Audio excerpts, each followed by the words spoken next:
sebagai orang yang ada sedikit pengetahuan Islam, bukan banyak, saya juga terpaksa membuat beberapa kajian. Soalan yang paling utama ialah saya kira, apa stand Islam dari sudut fiqhnya? Adakah apabila kita cuba lari daripada masalah ini, seolah-olah kita tak dapat cari jalan penyelesaian Islam dalam hal ini?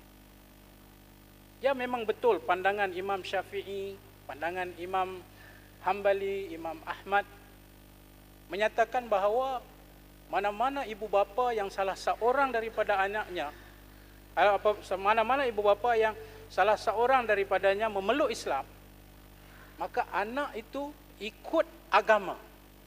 Maksudnya kalau bapaknya Islam, maka Islamlah dia.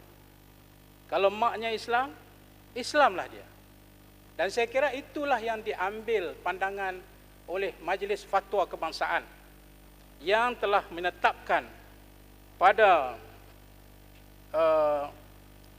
Majlis Fatwa yang telah menetapkan pada 25 Jun 2009 bahawa status anak itu adalah di atas agama Islam mengikut mana-mana pasangan yang memeluk Islam.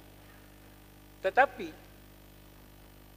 mengkaji dengan lebih mendalam pandangan-pandangan yang lain, dan kita harus adil dalam dewan ini untuk melihat juga pandangan yang menyatakan satu pandangan yang menyatakan yang berbeza sedikit, yaitu pandangan Imam Malik. Imam Malik berpendapat bahawa menyatakan status agama anak mestilah berpandu kepada nasab, jalur keturunan. Maknanya kalau bapaknya tidak peluk Islam, maknya memeluk Islam, maka agama itu diikuti atas nasab bapaknya. Itu pandangan-pandangan yang bukan sahaja kita kata satu saja pandangan begitu. Malah saya tengok satu pandangan yang cukup progresif oleh Imam Ats-Tsauri. Dia berpendapat, dan saya rasa ini satu penyelesaian sebenarnya, tapi malangnya saya tidak tahu kenapa kerajaan tidak melihat ini sebagai penyelesaian. Kalaulah soal fiqh, kalaulah soal agama menjadi perkiraan, bahawa Imam Ats-Tsauri menyatakan pendapatnya, status agama anak itu adalah di atas pilihan anak sendiri setelah dia akil balik. Mana setelah dia boleh berfikir, maka kita biarkan anak itu yang memilih.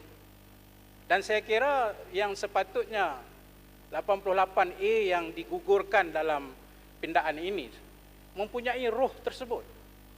Kita tidak boleh memaksa anak-anak yang tidak tahu apa-apa untuk menjadi seorang Muslim, sedangkan dia tidak tahu apa-apa, dan dia membesar dalam keadaan dinafikan kasih sayang, dinafikan dia punya hak kepada bapa atau ibunya yang belum masuk Islam, dan juga menafikan soal-soal prinsip keadilan.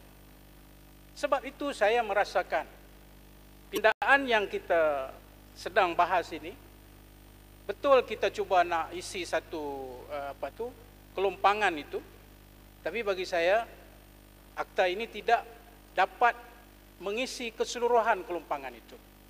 Walaupun 51 itu ya boleh menjadi satu remedi, saya setuju. Tapi apa yang lebih besar dan utama tidak diadreskan di dalam akta ini. Saya bersetuju, kita tidak boleh hanya bercakap hanya akta ini saja, hanya 51 ini saja.